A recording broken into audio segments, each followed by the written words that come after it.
बुलढाण्यात कामगारांच्या प्रश्नावर लेफ्ट विंग आणि शेतकरी कामगारांच्या संयुक्त संघटनांनी भारत बंदची हाक दिली आहे। शेतकरी कामगार विरोधी धोरण यामुळे जनता त्रस्त असून आर्थिकदृष्ट्या चक्राच्या खाईत लोटल्या जात आहे। त्यामुळे आपल्या विविध मागण्यांसाठी उपविभागीय कार्यालयासमोर आंदोलन करण्यात आलं। शेतकरी, शेतमजूर, कामगार, दलित, आदिवासी, अल्पसंख्याक, विद्यार्थी, महिला, युवक यांना रोजगार मिळालाच पाहिजे। चार श्रम कानून लागू करणारा भाजपा प्रणित नरेंद्र मोदी सरकारचं धोरण मुर्दाबाद। शेतकरी कामगार विरोधी धोरण घेणारे नरेंद्र मोदी महाराष्ट्रातील देवेंद्र फडणवीस सरकारचं धोरण मुर्दाबाद। भारतीय किसान सभा कामगार संघटना जिंदाबाद।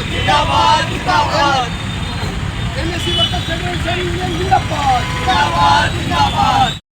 आज खामगाव तालुक्यामध्ये सुद्धा सन्माननीय उपविभागीय कार्यालय यांच्या कार्यालयासमोर आज या ठिकाणी MSc workers federation, Akhil Bharatiya किसान सभा, स्टुडंट फेडरेशन ऑफ इंडिया आणि इतर जनसंघटनांच्या वतीने या ठिकाणी या भाजपा प्रणित नरेंद्र मोदी यांच्या श्रमिक वर्ग विरोधी जे धोरण घेतलेलं आहे त्या धोरणाचा या ठिकाणी आज आम्ही तीव्र या ठिकाणी निदर्शनामध्ये निषेध करत आहोत।